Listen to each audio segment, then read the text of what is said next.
Climate change and erratic weather are some of the biggest risk factors impacting farmers.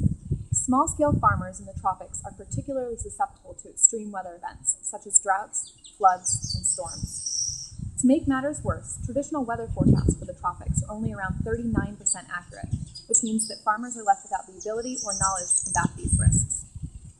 For the last 15 man-years, Ignitia has developed ISCA, a highly accurate location-specific weather forecast tool for small-scale farmers in West Africa. When they subscribe, they receive a 2-day forecast daily by SMS, as well as monthly and seasonal predictions. ISCA has been incredibly successful so far, with nearly 900 new farmers joining the subscription each day. The problem? Most of the subscribers are men. Traditional outreach methods aren't reaching rural women, which means that female farmers, who account for a majority of the domestic food production, aren't getting access to this information. Women are a huge part of the agricultural labor force in Ghana. In addition, they are responsible for the majority of the subsistence farming that takes place, which means that one extreme storm or wrong decision can significantly reduce or destroy a family's food stores for the season.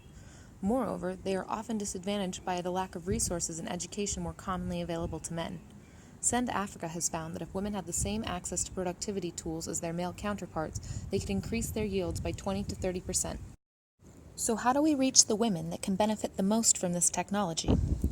Mobile technology and outreach campaigns have proven to be very effective tools to empower women in places like India and East Africa, but haven't been used to their full potential yet here in West Africa. One of the reasons mobile phones have such a high potential for impact is the ability to use voice and video messages to reach illiterate or semi-illiterate non-English speakers. By delivering the information in a local language, these programs benefit from higher attention and acceptability in rural areas. But simply reaching out in a local language isn't enough. We wanted to find a way that would appeal specifically to the women of West Africa. A ride on a local bus trip a few months ago helped spark an idea. So, a few months ago, I was taking this bus trip that goes from Taberlet to Accra. It takes about 12 hours, and the buses are always incredibly packed. So one of the things they do to keep people entertained is they'll put this small TV up at the front of the bus and then hook it up to the bus's speakers.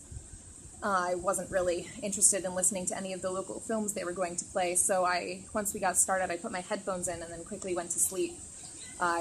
Because they're so packed, I wasn't really surprised to be sort of jostled awake a few hours later when the women around me were having this incredibly heated argument.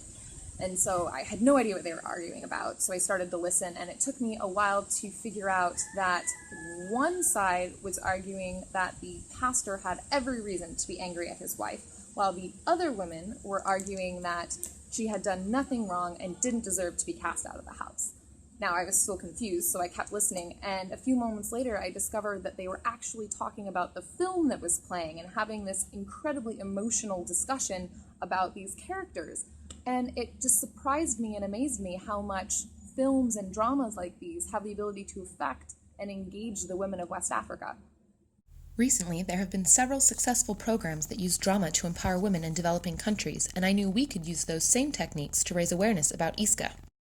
We plan to create a dramatic, interactive audio program that educates women about how to use daily, monthly, and seasonal weather forecasts to make better agricultural decisions and protect themselves from the risks associated with climate change. The program will be a series of 5 60-second episodes, with one being sent out each week. Each episode will highlight a typical problem faced by farmers, particularly women, in rural Ghana. At the end of the episode, the listener is faced with a choice. Did the main characters make the right decision or the wrong decision? They are then given 2 numbers to flash, which means to dial quickly and then hang up, depending on which one they believe is correct. Immediately, they receive a call back that lets them know if they were right and explains why, giving additional tips and information. Accurate, localized weather forecasting is such an important resource for farmers to have. A recent study done on smallholder maize farmers from Mali found that farmers could achieve as much as an 80% increase in income only by using meteorological information. We want female farmers to get access to the same information and tools as their male counterparts. And in order to make that happen, we need to change our outreach strategies to focus on methods that target and appeal to women. Interactive audio dramas delivered to mobile phones is the perfect solution to this. Using drama captures their attention, making it interactive increases learning and awareness. And most importantly, by informing the women about the accurate weather forecasting technology available to them, we empower them to make the best decisions for their crops and their families.